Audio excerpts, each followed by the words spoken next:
El libro de los Hechos. Hoy finalizamos este capítulo 4.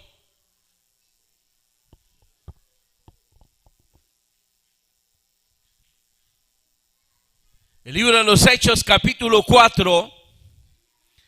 Leemos el verso 32 en adelante. Dice la palabra del Señor: y la multitud de los que habían creído era de un corazón y un alma, y ninguno decía ser suyo propio nada de lo que poseía, sino que tenían todas las cosas en común. Y con gran poder los apóstoles daban testimonio de la resurrección del Señor Jesús, y abundante gracia era sobre todos ellos. Así que no había entre ellos ningún necesitado, porque todos los que poseían heredades o casas las vendían y traían el precio de lo vendido y lo ponían a los pies de los apóstoles, y se repartía a cada uno según su necesidad. Entonces José, a quien los apóstoles pusieron por sobrenombre Bernabé, que traducido es hijo de consolación, levita, natural de Chipre, como tenía una heredad, la vendió y trajo el precio y lo puso a los pies de los apóstoles. Amén. Gloria a Dios. ¿Pueden sentarse, hermanos?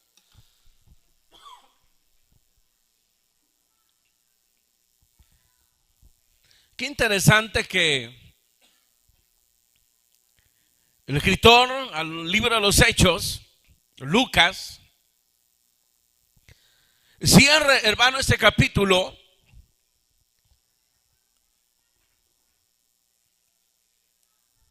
presentándonos la vida de la iglesia en lo interno.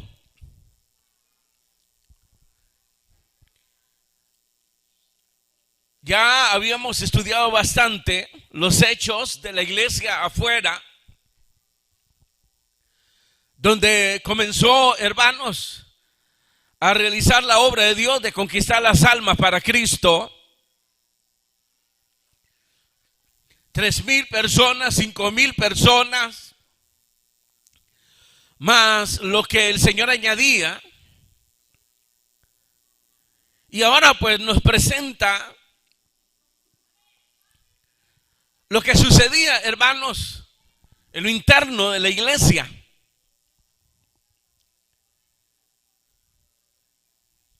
Hablando pues de lo que es la fraternidad, la relación entre los hermanos. Y tomando, hermanos, este cuadro y lo que dice el verso 32, cuando dice todas las cosas en común, es decir, que se habla de una práctica, hermanos, de la fraternidad. Mucho hemos errado en esa práctica, en esa relación entre hermanos.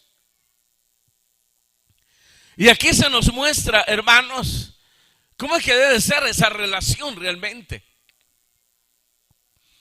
Cómo es que se practica, hermanos, la fraternidad. Y nos da unos detalles tan importantes para nosotros ahora. Y en esta vida fraterna que nos muestra,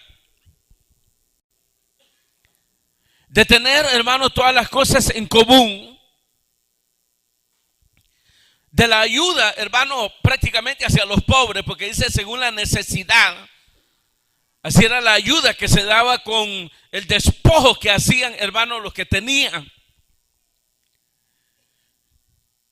Y es bien interesante, porque esto está distante a la iglesia de hoy, que disfraza su ayuda al pobre con matices sociales.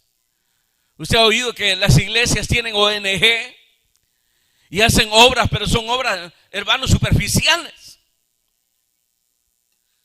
Nada que ver realmente lo que la iglesia nos presenta aquí, que realmente había un despojo y que realmente la ayuda llegaba, hermanos, no era pues algo, hermano, disfrazado como se hace ahora. Y por eso es importante, hermanos, porque todo esto tiene que ver, hermanos, precisamente de ir afirmando nuestra vida cristiana, nuestra relación con Dios, nuestra relación con el prójimo. Esto tiene que ver con el crecimiento de nuestra vida espiritual. Esto tiene que ver con el éxito de nuestra vida espiritual, de ir creciendo, de ir prosperando. Y para quitarle esos signos de dólares y de euros, estamos hablando de una prosperidad espiritual, donde el cristiano se va perfeccionando. Y es allí, hermanos, donde la iglesia, hermanos, cuenta con el apoyo, con el respaldo del Espíritu Santo. No es con gritos, no es con pantalla, ni con precisamente, hermanos, con disfraces. Donde el Espíritu Santo, hermano, va a respaldar. No es con engaño ni hipocresía, sino que son con realidades realmente, a la cual muchas veces nosotros tememos. Tenemos temor, hermano, realmente de echar a andar realmente la vida cristiana, de ser genuinos, porque creemos, hermano, que vamos a perder. Y obviamente se sufren pérdidas. Porque está claro, hermanos, que el mundo aborrece el cristianismo, aborrece la obra de Dios. Y obviamente las cosas tienen que ser diferentes. Pero sin embargo, aunque aquí perdemos, dice el Señor Jesucristo, estamos ganando y atesorando. Él dice allá, tesoros, donde el orín no corrompe, ni el ladrón mina. Y por eso Jesús decía, hacer riquezas, pero allá donde el orín no corrompe y donde el ladrón no mina. Pero pareciera ser, hermanos, que procuramos aquí hacer tesoros. Y no solamente económicos, sino también, hermano, atesorar aquí fama, tener fama, caer bien con los demás. Y es tan parecido, por eso digo que es un disfraz. Porque es una apariencia realmente, que a través de las escrituras, hermano, precisamente se descubre. Porque la palabra de Dios desnuda, y nos desnuda a todos, y nos exhibe. Y como decía Pablo, hermano, en una de sus cartas, que un día, hermano, se probará con fuego. Y aquel que dice que sembró hojarasca, o oro o plata, el fuego lo va a probar. Y si sembró hojarasca, dice, se va a consumir y se va a hacer cenizas. Pero si oro y plata, va a permanecer y va a brillar más. Diga gloria a Dios, hombre. ¿No es eso lo que anhelamos al final? ¿No es eso lo que anhelamos realmente? No temamos lo genuino. El precio que se paga es alto. Sí, se paga muy alto el precio. Yo no le digo que no. Y muchos no lo quieren pagar. Guardan la vida, se protegen. Y aquel que protege su vida dice que la va a perder. Pero el que la pierde, dice, por causa del evangelio, la va a ganar. Amén. Es un reto, hermanos. Es un reto. Y por eso digo que qué distante está la realidad de la iglesia primitiva a la iglesia de hoy, hermanos, que lo que hace son matices sociales, disfraces, y que no es una realidad realmente. Pero por desconocer los principios de Dios, muchos son arrastrados y engañados fácilmente. Pero aquí, hermanos, porque aquí se habla de una realidad. Luego se habla de un matrimonio, el capítulo 5 en adelante, que lo pueden leer en su casa, que cayó en este error que ha caído la iglesia hoy, de ese disfraz, donde puede engañar a los demás, a usted. engañar a los de afuera, externamente, y ver sus obras para atraer la atención hacia sus personas. Pero a Dios no se le puede engañar. Este matrimonio pretendió engañar precisamente, y pudo engañar a todos y a los apóstoles, porque los engañó también, hasta que el Espíritu Santo, que es Dios, entonces le habló a los apóstoles que tuvieran cuidado, porque lo de ese matrimonio era algo superficial. De tal manera que cuando llegaron con el engaño, ya los apóstoles, hermanos, se le había revelado. Pero quedémonos ahorita con esto genuino, a través de la vida precisamente este hombre justo, el cual después llamaron Bernabé. Amén. Amén. El verso 32. Noten bien lo que dice. Y la multitud de los que habían creído, ¿qué dice? Era de un corazón y un alma. Y ninguno decía ser suyo propio nada de lo que poseía, sino que tenían todas las cosas en común. Esa es la fraternidad. No había diferencia, no habían grupos. Todos eran de un ¿qué? Un corazón y un alma. Había entendimiento en ellos, porque tenían fe y estaban obedeciendo. Y ya lo hemos dicho muchas veces y abundan las escrituras. Si hay fe, se obedece. Y cuando se obedece, entonces ahí está Dios y Dios respalda. Entonces no hay diferencia. Todos comprenden por qué la actitud de este, por qué la conducta de este. Y aún si alguno ha pecado, dice la escritura, entonces los que son santos y perfectos, vayan, dice, y restáurenlo. ¿Y qué dice? Restáurenlo con espíritu de mansedumbre, es decir, con humildad. Y no llegar ahí, hermanos, erguido y señalar pecador. Porque no vaya a ser que a ti te suceda también. Hay un equilibrio. Por eso le digo, todos lo tenían en común. Por eso dice que había un corazón y un alma. Un corazón es la carne, un alma lo espiritual. Una fraternidad completa. ¿Lo anhela usted? Entonces no lo sigue echando a perder. Yo estoy de acuerdo. Todo lo anhelamos, pero no lo echamos a perder en el momento preciso. ¿Qué dice ahí, por ejemplo? Fíjense. Ninguno decía ser suyo propio nada de lo que poseía, sino que tenían todas las cosas en común. ¿En qué sentido? Cuando dice que era un corazón, un alma, el pobre no codiciaba lo que tenía el rico y el rico no menospreciaba al pobre. Ahí estaban todos. Ahí no se habla, hermano, y la iglesia tenía lobby. ¿Cómo es lobby? Donde se sientan las personas especiales, ¿verdad? Sí, licenciado, aquí está su lugar, licenciado, aquí adelante, por favor, la chuma allá atrás. Y aquí, los de buen corazón, los de buen testimonio, aquí, por favor. No, hermano, no. Había un equilibrio. El pobre no codiciaba, y cuando digo que no codiciaba, era que no actuaba porque el problema es, hermano, la envidia.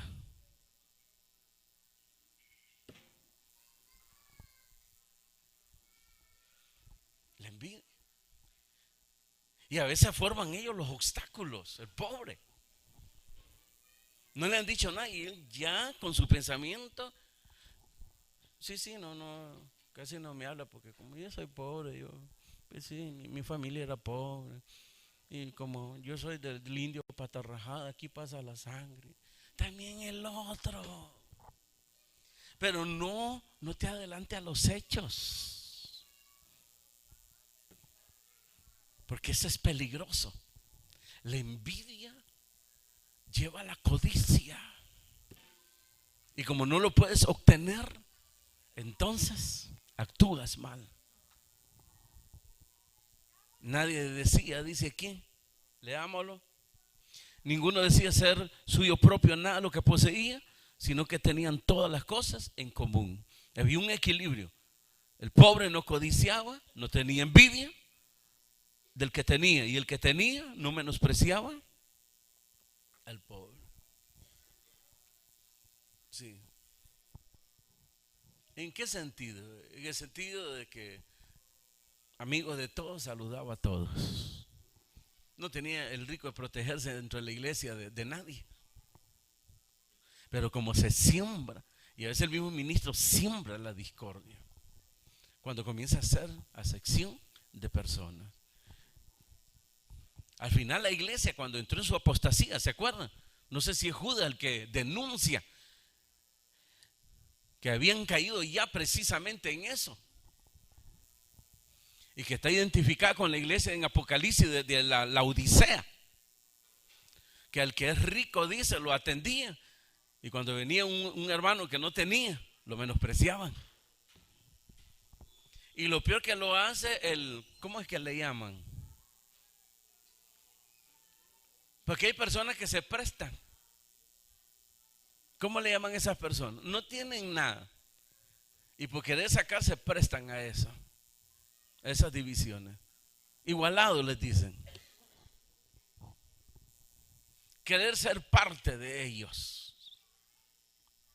Querer ser, no se preste pues al servilismo,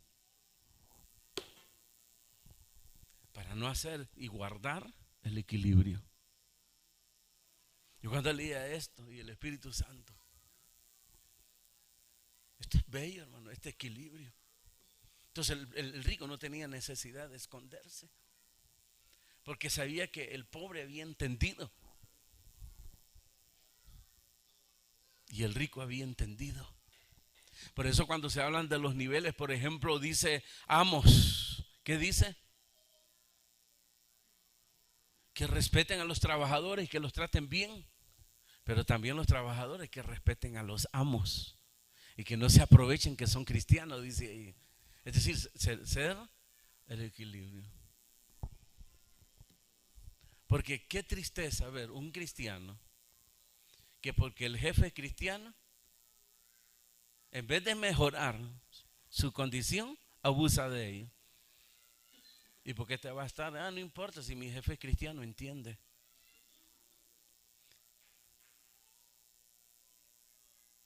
Y yo entiendo, ser cristiano es una persona que tiene que ser responsable y decirle, hermano, disculpe, pero esta es la última vez que viene tarde. A ver qué se cree. Y es cristiano, a ver qué se cree. Pues sí, porque es cristiano, es responsable y te tiene que llamar la atención. ¿Ah? ¿O no es así?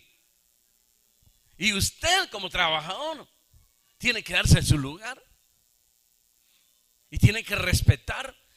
Porque es cristiano, entonces sirva mejor. Porque es cristiano, sirva mejor, llegue más temprano. No, como es cristiano llegó tarde y se vuelve irresponsable. ¿Qué les parece eso? Y aquí claramente dice, ninguno decía ser suyo propio nada de lo que poseía, sino que tenían todas las cosas en común. Genuinamente habían recibido el evangelio, y no solo lo habían recibido, cada día lo iban conociendo, se sumergían cada día. Hermanos, creámosle al Señor, y si le creemos, obedezcamos y pongamos en práctica los principios de Dios. Es difícil, estoy de acuerdo que es difícil, pero hágalo y hágalo para el Señor. Así dice la Escritura, no para el que tengo a la par, para caerle bien. Eso ya lo habíamos hablado. Aquí no se trata de caer bien ni caer mal tampoco. No busque eso. No busque la atención de las personas hacia su persona, hacia usted. Estos siempre procuraron que todos sus corazones, su mente y la vista de ellos estuviesen siempre en Jesús. Siempre procuraron eso. Es un ejemplo que tenemos. Y hoy nos toca a nosotros, que a los que les servimos, sus ojos siempre tienen que estar puestos en el autor de nuestra salvación y no en nosotros. No, pero comienzan a carrear a su despensa. Ahí es donde vienen las divisiones. Y somete a los que, entre comillas, aman y son sus amigos. Todos hemos pasado lo mismo, hermano. Yo llegué igual que usted, acepté al Señor Jesucristo igual que usted. Luego comenzar a servir en el diaconado del líder. Pero esa sed de leer las Escrituras me enseñó. Y cuando habían rebeliones de mis amigos, bueno, hasta ahí nomás. Y no son nuestros amigos. Claro que soy amigo de ustedes, pero no puedo compartir eso con ustedes. No. Ahora son solidarios con sus amigos, porque están sometidos, engañados. Hace poco hablamos, no le pongas tropiezo al ciego.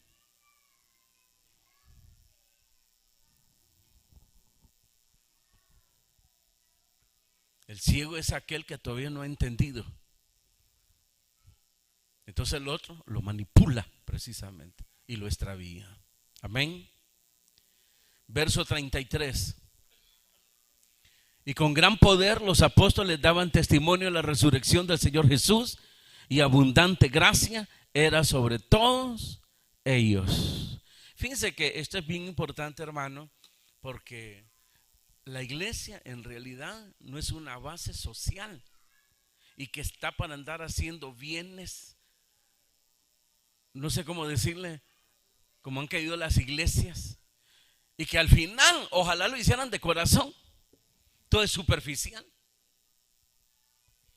Pero la iglesia no es una institución social. La iglesia tiene una misión, tiene un llamamiento. Y miren el escritor, hermano, cómo nos ubica a todos hablando de lo interno de la fraternidad de la iglesia. Porque después de eso, fíjense cómo continúa. Fíjense cómo continúa. A mí me llamó la atención esto. Y con gran poder los apóstoles daban testimonio de la resurrección del Señor Jesús, y abundante gracia era sobre todos ellos. Así que no había entre ellos ningún necesitado. Vuelve a tomar el primer tema que estaba hablando de la fraternidad. Eso es que nos dice a nosotros: ayuda, fraternidad, ayudarnos, pero no olvidar la visión, no olvidar nuestro llamamiento, nuestra vocación. No lo olvidemos. La iglesia y el cristiano está para cumplir la gran comisión: llevar a Jesucristo, o llevar, sí, a Jesucristo a ellos, y ellos traerlos a Jesucristo para que sean salvos. No olvidar eso. Pero si te va a ver un montón, una cantidad de gente que anda de iglesia en iglesia. Engañan allí y comienzan a tener ayuda, y cuando les cortan la ayuda son hipócritas y son cristianos y ya se van a otra iglesia. Ay, qué lindo, aquí todo es amor.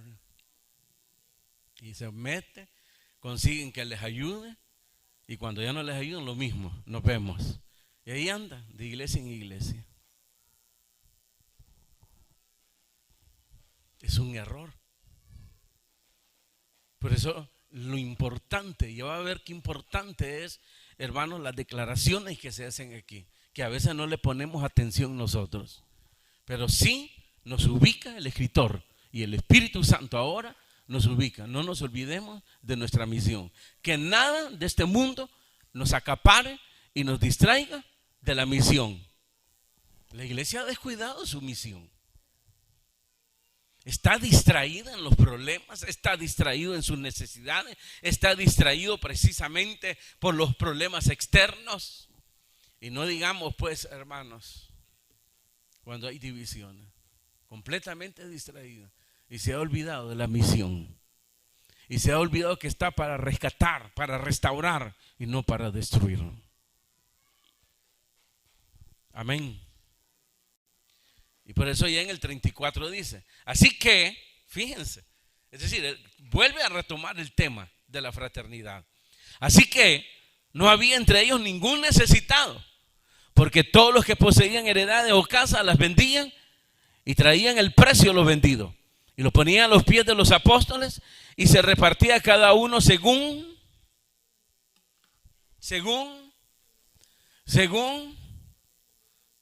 el araña.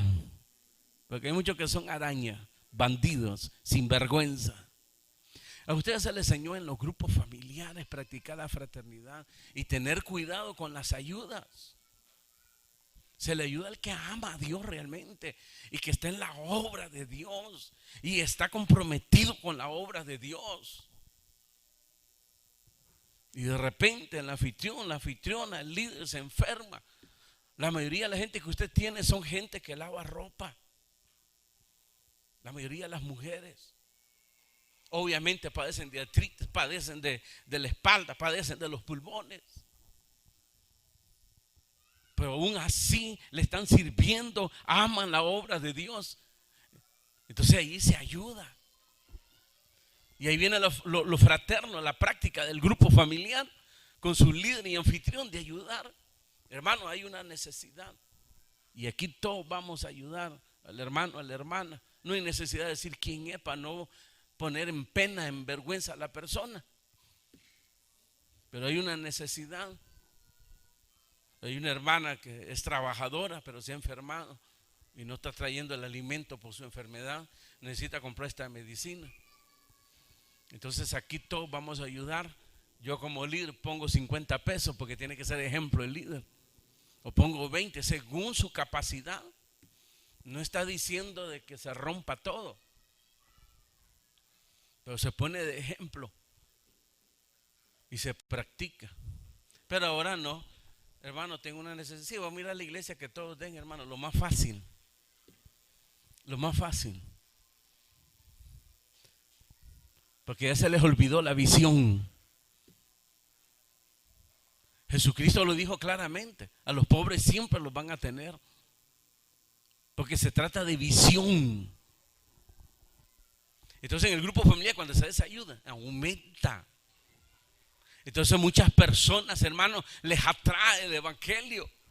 No por la ayuda, sino la fraternidad con que se está viviendo. Y no busca cómo zafarse el líder, así como lo hacen ustedes ahora, que son sinvergüenza, degenerados, irresponsables. Sí, ahí en la iglesia, vamos a ver si hay un montón ahí. Pastor, hay una necesidad. Entonces, se me vino a mí la gran cabezota que tengo y la gran ideota de que aquí lo hagamos en la iglesia. Se le olvidó la visión. Se olvidó que en el grupo familiar que nunca le crece por lo mismo, porque no tiene visión.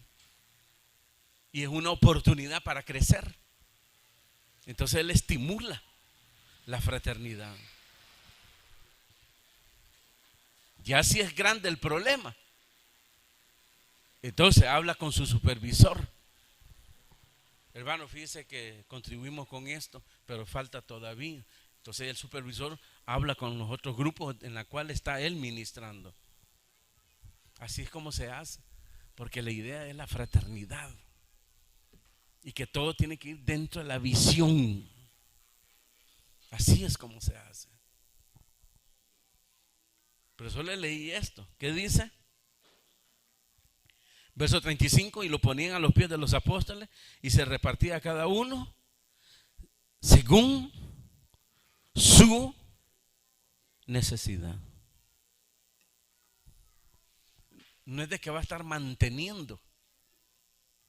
Sí, porque hay gente que quieren que los mantenga y cuando no se les da se van de la iglesia. Primero chantajean, hermano. Yo me voy de la iglesia, hermano. Aquí no hay amor. Póngale el disco ahí, hermano, cómprenlo. Que te vaya bien.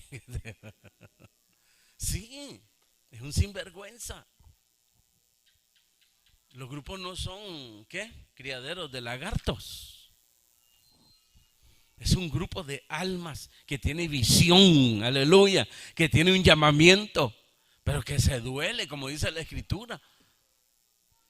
Dice, cuando un miembro dice sufre, el cuerpo lo siente todo. Esa es fraternidad. Pues una ayuda, hermano, para en el momento precisamente. No es de que va a ser toda la vida.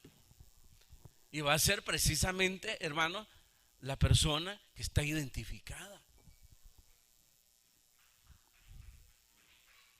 Y que no se acostumbra. Qué bonito escuchar, hermano, y decir, hermano, pasé una situación, me ayudaron los hermanos, pero hoy yo estoy colaborando. Como dijo el líder en ese entonces, hoy puede ser ¿quién? Usted, mañana puede ser yo. Entonces entendió y se siente motivado. Tal vez estaba dormido, pero con esa acción que se vio, se despierta y entiende. Y estamos hablando del área espiritual. Por eso dice, estaban, dice, unidos un corazón y un alma. Amén. Y para finalizar, entonces José, a quien los apóstoles pusieron por sobrenombre Bernabé, que traducido es hijo de consolación, levita, natural de Chipre, como tenía una heredad, la vendió y trajo el precio y lo puso a los pies de los apóstoles. Ahí está el ejemplo del despojo de lo material, que lo pone precisamente Bernabé al vender su propiedad para suplir las necesidades de los hermanos de escasos recursos. Eso se llama la ayuda mutua.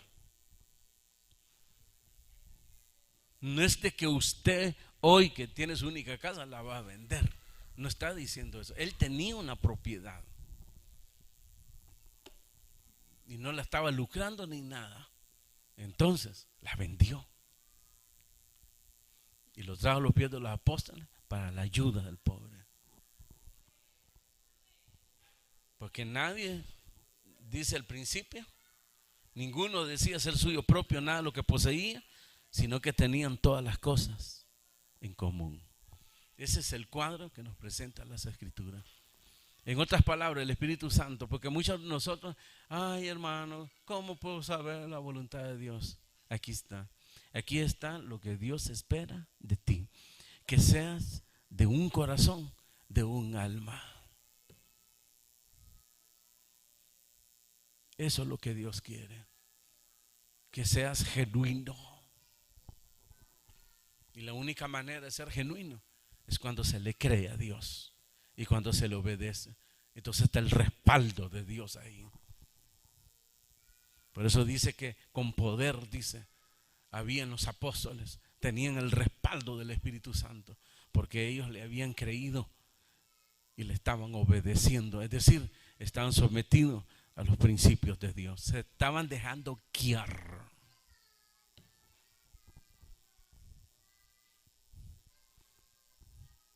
Esto es lo que yo espero hoy de la iglesia.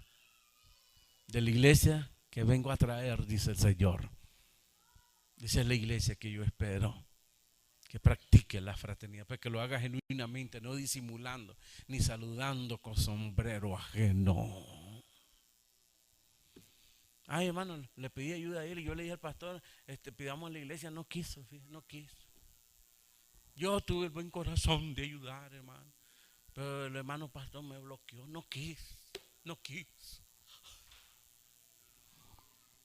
Sinvergüenza, ese es ser sinvergüenza, degenerado. Le debiera dar vergüenza, hermano. Y quieren saludar con sombrero ajeno. Él tiene que practicarlo ahí. Y cuando no puede suplir y que ya hizo todo y no puede suplir, entonces va el coordinador que tiene ahí pidiendo la ayuda de los otros grupos. Y no buscando una salida fácil. Por eso tenía el respaldo de Dios esto. Guíñele el ojo a quien usted quiera hacérselo. A Dios no se le puede hacer, hermano. Dios no puede ser burlado. Usted puede engañar a quien quiera y lo logra muchas veces, pero Dios no puede ser engañado. Lo que usted siembre aquí, un día lo va a cosechar. Si hoy llora, bienaventurados los que lloran, porque mañana se van a gozar. Pero los que se ríen, mañana van a llorar.